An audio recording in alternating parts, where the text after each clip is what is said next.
بسم اللہ الرحمن الرحیم، شروع اللہ کے نام سے جو بڑا مہربان نہایت رحم والا ہے۔ نحمده ونصلي على رسوله الكريم، اما بعد فاعوذ باللہ من الشیطان الرجیم، بسم اللہ الرحمن الرحیم۔ السلام علیکم ورحمۃ اللہ وبرکاتہ۔ نحمده ونصلي على رسوله الكريم، اما بعد فاعوذ باللہ من الشیطان الرجیم، بسم اللہ الرحمن الرحیم۔ السلام علیکم ورحمۃ اللہ وبرکاتہ۔ حدیث میں آتا ہے کہ اللہ سبحانہ و تعالیٰ کے نزدیک دعا سے زیادہ معزز اور کوئی چیز نہیں، یعنی سب سے زیادہ اللہ تعالیٰ جس چیز کو بندے کی ویلیو کرتے ہیں وہ دعا مانگنا ہے۔ اسی طرح ایک اور حدیث میں آتا ہے کہ دعا کرنا افضل عبادت ہے، یعنی انسان جب اللہ تعالیٰ کے آگے ہاتھ پھیلاتا ہے، اپنے دل کی پکار اپنے رب کو سناتا ہے، تو دراصل وہ عبادت کی حالت میں ہوتا ہے اور ایک افضل عبادت کر رہا ہوتا ہے۔ اس لیے کثرت کے ساتھ دعائیں کرتے رہنا چاہیے، لیکن یاد رہے کہ دعا کرنے سے پہلے اللہ سبحانہ و تعالیٰ کی تعریف ضرور کی جائے۔ اس سلسلے میں تعریف کے بے شمار کلمات ہمیں احادیث کی کتابوں میں ملتے ہیں۔ انہی میں سے ایک آتا ہے کہ آپ صلی اللہ علیہ وسلم سے سوال کیا گیا کہ کون سا کلام افضل ہے؟ آپ نے فرمایا جو اللہ نے اپنے فرشتوں اور اپنے بندوں کے لیے چنا، اور وہ ہے سبحان اللہ و بحمدہ، سبحان اللہ و بحمدہ، یعنی جب انسان دعا کرنا چاہے تو اس سے پہلے کچھ مرتبہ جتنا اس کا دل چاہے اللہ تعالیٰ کی تسبیح اور حمد و ثنا بیان کرے، اور بار بار تکرار کے ساتھ کہتا رہے سبحان اللہ و بحمدہ، اس کے بعد درود شریف پڑھے جتنی دیر پڑھنا چاہے، اور پھر اس کے بعد اپنی حاجت اللہ سبحانہ و تعالیٰ کے سامنے رکھے تو انشاءاللہ اس کی پریشانی دور ہوگی۔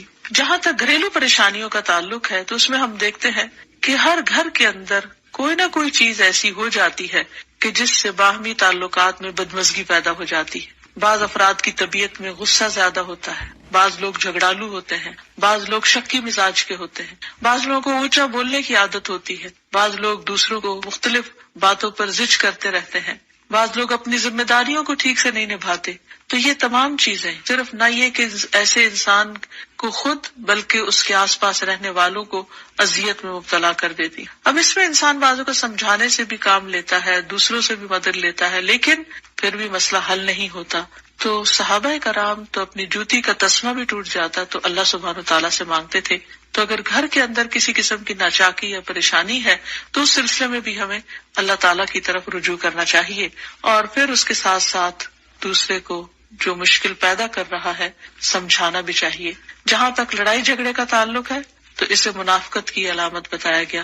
آپ صلی اللہ علیہ وسلم نے فرمایا کہ منافق کی 4 علامتیں ہیں، ان میں سے ایک بات کرے تو جھوٹ بولے، وعدہ خلافی کرے، امانت میں خیانت کرے، اور جب وہ جھگڑا کرے تو گالی دے، یعنی جھگڑتا بھی ہے اور گالی بھی دیتا ہے۔ نبی صلی اللہ علیہ وسلم نے یہ بھی فرمایا کہ اللہ کو سب سے زیادہ ناپسند آدمی وہ ہے جو بہت جھگڑالو ہے، یعنی اللہ تعالیٰ ایسے شخص سے محبت نہیں کرتے۔ اس لیے اگر آپ کسی سے بات کر رہے ہو تو اس کی بات توجہ سے سن لے۔ چھوٹی چھوٹی باتوں پر جھگڑنا اور دوسرے کے ساتھ بد اخلاقی سے پیش آنا یہ درست نہیں۔ پھر اسی طرح مومن جو ہے وہ کبھی بد اخلاق نہیں ہوتا، اور بد اخلاقی پھر منافقت کی علامت ہے۔ رسول اللہ صلی اللہ علیہ وسلم نے فرمایا تمہارے یہ نسب نامے کسی کے لیے گالی کا سبب نہیں ہے، تم سب آدم کی اولاد ہو، ایک دوسرے کے قریب ہو، دین یا عمل صالح کے علاوہ کسی وجہ سے کسی کو کسی پر کوئی فضیلت نہیں۔ آدمی کے برا ہونے کے لیے یہی کافی ہے کہ وہ فحش گو ہو، بد کلام ہو، بخیل ہو اور بزدل ہو۔ پھر اسی طرح آپس میں محبتوں کا نہ ہونا، بہن بھائیوں میں ناچاکی یا شوہر بیوی میں ناچاکی یا والدین کے ساتھ محبت کا نہ ہونا، یہ ایک طرح سے اللہ تعالیٰ کی طرف سے ایک آزمائش بھی ہو سکتی ہے اور ایک عذاب بھی ہو سکتا ہے۔ مومن تو محبت کرنے والا ہوتا ہے، اور اس شخص میں کوئی خیر نہیں جو محبت کرتا نہیں اور لوگ اس سے محبت نہیں کرتے، اور لوگوں میں سب سے زیادہ بہترین انسان وہ ہے جو لوگوں کے لیے فائدہ مند ہوتا ہے۔ تو اس لیے بہت ضروری ہے کہ خاندان کے اندر باہم محبت پائی جائے۔ گھریلو زندگی خوبصورت ہو جاتی ہے اگر آپس میں ایک دوسرے سے پیار، محبت اور ہمدردی کے جذبات پائے جاتے ہیں۔ پھر اسی طرح بعض اوقات گھریلو زندگی میں بدگمانیاں بہت تکلیف دیتی ہیں، یا گھر کے کچھ افراد سنی سنائی باتوں پر یقین کرتے ہوئے دوسروں کے خلاف بدگمانی پال لیتے ہیں۔ تو اس سے بھی پرہیز کرنے کی ضرورت ہے۔ اسی طرح گھریلو پریشانیوں میں گھر کا تنگ ہونا بھی ایک عذاب کی شکل ہے، اس لیے نبی صلی اللہ علیہ وسلم نے ہر وضو کرنے کے بعد جو دعا سکھائی اس میں خاص طور پر یہ دعا آتی ہے کہ اللہ میرے گھر میں وسعت پیدا کر دے، یعنی ایک تو دلوں میں وسعت ہو اور دوسرا یہ ہے کہ جگہ بھی کشادہ ہو۔ رسول اللہ صلی اللہ علیہ وسلم نے فرمایا 3 چیزیں بدبختی میں سے ہیں، عورت جب تو اسے دیکھے تو وہ تجھ کو بری لگے اور وہ تجھ پر اپنی زبان چلائے۔ I'm Alex, master of online stock trading, and my transactions are always secure. اور اگر تو اس سے غائب ہو تو وہ اپنے نفس کی اور تیرے مال کی حفاظت نہ کرے۔ دوسرے مریل سواری کہ اگر تو اسے مارے اور چلائے تو تجھ کو تھکا دے، اور اگر اسے چھوڑ دے تو تجھے جلد تیرے ساتھیوں تک نہ پہنچائے، اور ایسا گھر جو تنگ اور کم سہولتوں والا ہو۔ تو اس لیے اگر انسان ایسی کسی تکلیف میں مبتلا ہے تو اس کا حل بھی یہی ہے کہ کوشش کے ساتھ ساتھ انسان دعا کرے۔ اسی طرح خرچ میں کمی، وسائل میں کمی، مال میں کمی، یہ تمام چیزیں بھی عموماً گھروں کے اندر جھگڑے پیدا کر دیتی ہیں۔ کھانے پینے کی قلت، بنیادی ضروریات کا پورا نہ ہونا، تو ایسی صورت میں بھی انسان اللہ تعالیٰ کی طرف رجوع کرے، اور اس کے لیے ساتھ ہی کوشش بھی ضروری ہے۔ کوشش میں سب سے پہلے تو یہ کہ انسان لڑائی جھگڑا چھوڑے، صبر و ضبط کی عادت ڈالے، برداشت اور تحمل کی عادت اپنے اندر پیدا کرے، اپنے اخلاق کو بہتر بنائے۔ ایک حدیث کے مطابق اللہ سبحانہ و تعالیٰ جب کسی گھرانے پر خیر و برکت نازل فرمانا چاہتے ہیں تو اس گھر والوں کے اندر نرمی پیدا کر دیتے ہیں، اور ایک اور حدیث میں یہ بھی آتا ہے کہ جو نرمی سے محروم کر دیا گیا وہ ہر خیر و بلائی سے محروم کر دیا گیا۔ تو اس لیے گھر کے ہر فرد کو اپنے اپنے رویے پر غور کرتے ہوئے اپنے اخلاق کی اصلاح کرنے کی ضرورت ہے، اور دوسروں سے توقعات زیادہ رکھنے کی بجائے اپنا طرز عمل اچھا کرنے کی ضرورت ہے۔ اور گھر والوں کے ساتھ بہترین ہونا نبی صلی اللہ علیہ وسلم کی سنت ہے۔ آپ نے فرمایا تم میں سے بہتر وہ ہے جو اپنے گھر والوں کے لیے بہتر ہو، اور میں تم سب کی نسبت اپنے گھر والوں کے حق میں اچھا ہوں۔ یعنی آپ نے اپنی مثال دی کہ میں سب سے اچھا سلوک اپنے گھر والوں سے کرتا ہوں، تو تمہیں بھی اگر اچھا بننا ہے تو ایسا ہی کرنا ہوگا۔ پھر اسی طرح گھر والوں کو زیادہ سے زیادہ فائدہ پہنچانا۔ حسن بصری سے مروی ہے کہ اللہ تعالیٰ کے نزدیک پسندیدہ بندے وہ ہیں جو اپنے اہل و عیال کو سب سے زیادہ نفع دینے والے ہیں۔ پھر اسی طرح پیار و محبت سے رہنا۔ اگر لڑائی جھگڑا ہو بھی جائے یا کوئی غلط فہمی پیدا بھی ہو جائے تو اس وقت خاموشی اختیار کر لینا، مناسب وقت کا انتظار کر کے اس غلط فہمی کو دور کرنا ضروری ہے۔ پھر اسی طرح اللہ سبحانہ و تعالیٰ نے گھریلو زندگی کو خوشگوار بنانے کے لیے جو بہترین ہدایت ہمیں قرآن مجید میں دی ہے وہ ہے عفو درگزر سے کام لینا۔ اللہ تعالیٰ فرماتے ہیں اے لوگو جو ایمان لائے ہو، بے شک تمہاری بیویوں اور تمہارے بچوں میں سے بعض تمہارے دشمن ہیں، سو ان سے ہوشیار رہو، اور اگر تم معاف کرو اور درگزر کرو اور بخش دو تو بے شک اللہ بے حد بخشنے والا نہایت رحم فرمانے والا ہے۔ تمہارے مال اور تمہاری اولاد تو محض ایک آزمائش ہے، اور جو اللہ کے پاس ہے وہ بہت بڑا اجر ہے۔ واللہ عندہ اجر عظیم، اور جو اللہ ہے اسی کے پاس بہت بڑا اجر ہے۔ یعنی انسان کو بعض اوقات اپنی ہی بیوی یا بیوی کو اپنے ہی شوہر سے، اور بعض اوقات اپنے ہی بچوں سے یا اپنے ہی والدین سے دشمنی کا اندیشہ ہو سکتا ہے، اور وہ ایک دوسرے کے لیے مصیبت اور بلا ہو سکتے ہیں، لیکن ایسی صورت میں بھی انسان کا گزارا نہیں ہو سکتا جب تک ایک دوسرے کو معاف نہ کرے۔ زندگی کی گاڑی نہیں چل سکتی جب تک انسان دوسروں کے قصور اور غلطیاں ان سے درگزر نہ کرے، کیونکہ ہر انسان کبھی غصے کی وجہ سے، کبھی جہالت کی وجہ سے، کبھی جلد بازی کی وجہ سے، کبھی لوگوں کے اکسانے پر اپنے پیاروں کے ساتھ زیادتیاں کر جاتا ہے۔ تو ایسی صورت میں انسان اگر چاہتا ہے کہ اس کی زندگی خوشگوار ہو تو اسے معاف کرتے رہنا چاہیے۔ نبی صلی اللہ علیہ وسلم کے اخلاق کے بارے میں جب پوچھا گیا تو حضرت عائشہ کہتی ہیں کہ آپ تان و تشنیع کرنے والے نہ تھے، یعنی تانے نہیں دیتے تھے، یعنی اگر کسی سے غلطی ہو جاتی تو اسے بار بار یاد نہیں کراتے تھے، فحش کام نہیں کرتے تھے، بازاروں میں چیخنے والے اور برائی کا بدلہ برائی سے دینے والے نہ تھے، بلکہ معاف کرنے والے اور درگزر کرنے والے تھے۔ اور حقیقت یہ ہے کہ جو جس کے جتنا قریب ہوتا ہے، جیسے گھر والے ہیں، اس کی غلطیاں اور اس کی کمزوریاں زیادہ سامنے آتی، اور پھر وہ ریپیٹڈلی سامنے آتی، بار بار سامنے آتی، تو ایسی صورت میں معاف کرنا بھی مشکل لگتا ہے، لیکن پھر بھی معاف کیے بغیر گزارا نہیں۔ پھر اسی طرح یہ ہے کہ انسان اگر ہمیشہ دوسروں کا حق ادا کرنے کی فکر کرے تو اس سے بھی بہت سے جھگڑے ختم ہو جاتے ہیں. شوہر اگر بیوی کو حق دینے والا ہو، بیوی خوشی سے شوہر کا حق دینے والی ہو، بہن بھائی ایک دوسرے کے اوپر قربانی کرنے والے ہوں، ایثار کرنے والے ہوں، تو ایسی صورت میں گھر کا ماحول بہت خوشگوار ہو سکتا ہے. عورت کے بارے میں فرمایا نبی صلی اللہ علیہ وسلم نے کہ عورت اس وقت تک ایمان کی حلاوت نہیں پا سکتی جب تک کہ وہ اپنے شوہر کا حق ادا نہیں کرتی. اسی طرح شوہر کے لیے نبی صلی اللہ علیہ وسلم کا یہ اسوہ حسنہ بہترین ہے کہ آپ صلی اللہ علیہ وسلم اپنے گھر ہوتے ہوئے اپنے گھر والوں کے کام کاج میں ہاتھ بٹایا کرتے تھے، ان کی خدمت کیا کرتے تھے. جب نماز کا وقت ہوتا تو فوراً نماز کے لیے تشریف لے جاتے.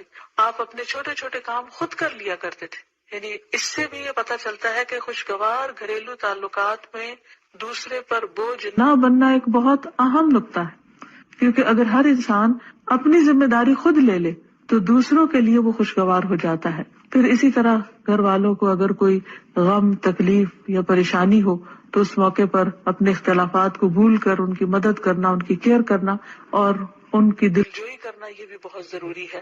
اور حد الوسع گھر کا ماحول خوشگوار رکھنا چاہیے، ایک دوسرے کا احساس کرتے ہوئے اور ایک دوسرے کے کاموں میں عیب نہ نکالتے ہوئے اور ایک دوسرے کو اپریشیٹ کرتے ہوئے، ایک دوسرے کی اچھی خوبیوں کو اور اچھی باتوں کی تعریف کرتے ہوئے، اور اسی طرح بعض اوقات اپنی خواہشات کو پیچھے کرتے ہوئے. کیونکہ اگر ہر انسان یہ چاہے کہ زندگی اس کے مطابق، کیونکہ اگر ہر انسان یہ چاہتا ہو کہ ہر کام گھر میں اس کی مرضی کے مطابق ہو تو یہ ممکن نہیں. بہت سے گھروں میں ساس بہو کا جھگڑا کس بنا پر ہوتا ہے، یا آپس میں قریبی رشتوں کا جھگڑا اور فتنہ فساد کس وجہ سے ہوتا ہے؟ کیونکہ ہر شخص یہ چاہتا ہے کہ گھر کا اس کی مرضی کے مطابق ہو، حالانکہ ایسا ہونا ممکن نہیں. تو اس لیے ہر انسان کو اپنی رائے بھی دینی چاہیے، لیکن دوسروں کی رائے کا بھی احترام کرنا چاہیے. اپنی ضرورت بھی پوری کرنی چاہیے، لیکن اس کے ساتھ ساتھ دوسروں کی ضروریات کا بھی خیال کرنا چاہیے. پھر اسی طرح بہت سے معاملات میں قناعت اختیار کرنی چاہیے، کیونکہ یہ زندگی بذات خود ایک امتحان ہے اور اصل عیش و عشرت کی جگہ جنت ہے، دنیا نہیں، یا دنیا کا گھر نہیں. تو اس لیے ضروری ہے کہ مشکل حالات میں انسان اپنے عزیزوں کا، پیاروں کا، گھر والوں کا ساتھ دے، ان کی مدد کرے. مثلا شوہر کے اگر معاشی حالات تنگ ہیں تو بیوی ناجائز مطالبات نہ کرے. اسی طرح اگر بیوی بیمار ہے تو شوہر اس سے بہت زیادہ گھر کے کام کا مطالبہ نہ کرے.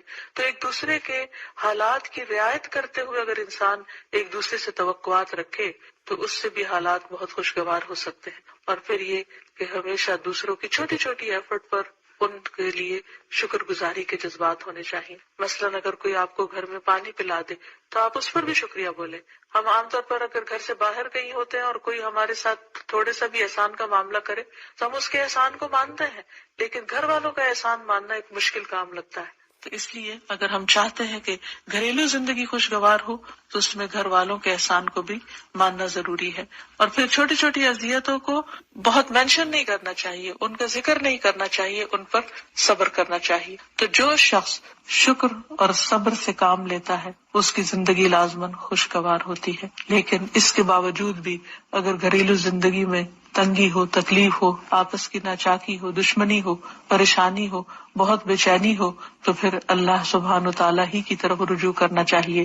کیونکہ قرآن مجید میں آتا ہے وَإِن يُرِدْكَ بِخَيْرٍ فَلَا رَادَّ لِفَضْلِهِ يُصِيبُ بِهِ مَن يَشَاءُ مِنْ عِبَادِهِ وَهُوَ الْغَفُورُ الرَّحِيمُ. اور اگر اللہ تمہیں کوئی تکلیف پہنچانا چاہے تو اس کے سوا کوئی اسے دور کرنے والا نہیں، اور تجھ سے کوئی بھلائی کرنا چاہے تو کوئی اسے ٹالنے والا نہیں. وہ اپنے بندوں میں سے جسے چاہے فضل سے نوازتا ہے اور وہ بخشنے والا اور رحم کرنے والا ہے. تو اس لیے چھوٹی چھوٹی تکلیفوں پر بھی فوراً اللہ کا ذکر، اللہ کی یاد، اللہ کی تسبیح انسان کے دل کو سکون بخش دے. اور نبی صلی اللہ علیہ وسلم نے خصوصاً اپنی پیاری بیٹی فاطمہ رضی اللہ تعالی عنہا کو جب وہ گھر کے کام کاج کر کے تھک جاتی تھی، کیونکہ اپنے ہاتھ سے چکی پیستی، اپنے ہاتھ سے آٹا گوندتی، اپنے ہاتھ سے اپنے گھر کے کام کاج کرتی، بچوں کو لک آفٹر کرتی، تو بہت تھک جاتی تھی. اور اسی تھکاوٹ کی وجہ سے انہوں نے ایک دفعہ نبی صلی اللہ علیہ وسلم کے پاس جب کچھ قیدی آئے تو خادم کا مطالبہ کیا، لیکن آپ صلی اللہ علیہ وسلم نے ان کو خادم دینے کی بجائے یہ تسبیحات سکھائی اور فرمایا کہ جب تم اپنے بستر پر جانے لگو تو 33 بار سبحان اللہ، 33 بار الحمدللہ اور 34 بار اللہ اکبر پڑھ لیا کرو، اور اسی لیے یہ تسبیحات فاطمہ کے نام سے بھی معروف ہیں۔ تو رات کو خاص طور پر بستر پر لیٹ کر یہ تسبیحات ضرور پڑھ لینی چاہیے، کیونکہ یہ گھریلو کام کاج کی تھکاوٹ کا بہترین علاج ہے اور خادم کی جگہ کفایت کرنے والی دعائیں ہیں۔ پھر اسی طرح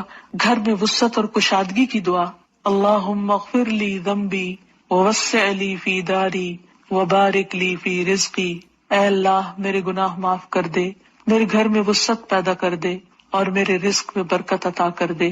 پھر اسی طرح چھوٹی چھوٹی پریشانیوں کے سلسلے میں، مثلاً بچے کو چوٹ لگ گئی یا اچانک کسی وبائی مرض کا کوئی شکار ہو گیا، تو علاج معالجے کے ساتھ ساتھ دعا کرنا ضروری ہے۔ مثلا گھر والوں میں سے اچانک کسی کو کوئی ایسی بیماری آ گئی، کوئی سٹروک ہو گیا یا ہارٹ اٹیک ہو گیا، تو سارے گھر والے پینک ہو جاتے ہیں۔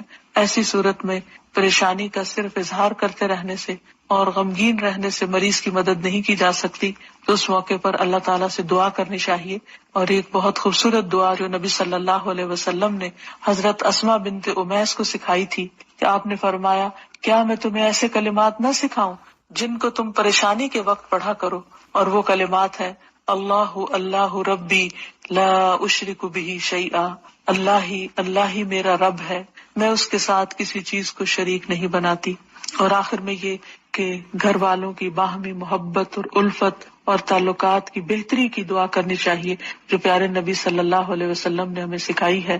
وہ دعا ہے، اللہم الف بین قلوبنا واصلح ذات بیننا واہدنا سبل السلام ونجنا من الظلمات الى النور وجنبنا الفواحش ما ظہر منها وما بطن وبارک لنا فی اسماعنا وابصارنا وقلوبنا وازواجنا وذریاتنا وتب علینا انک انت التواب الرحیم واجعلنا شاکرین لنعمتک مثنین بها قابلیها واتمها علینا۔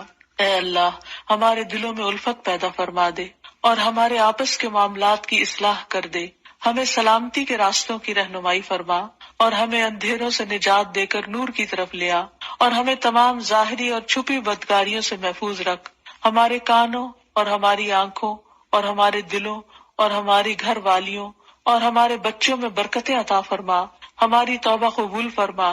بلا شبہ تو بہت زیادہ توبہ قبول کرنے والا اور رحمت کرنے والا ہے۔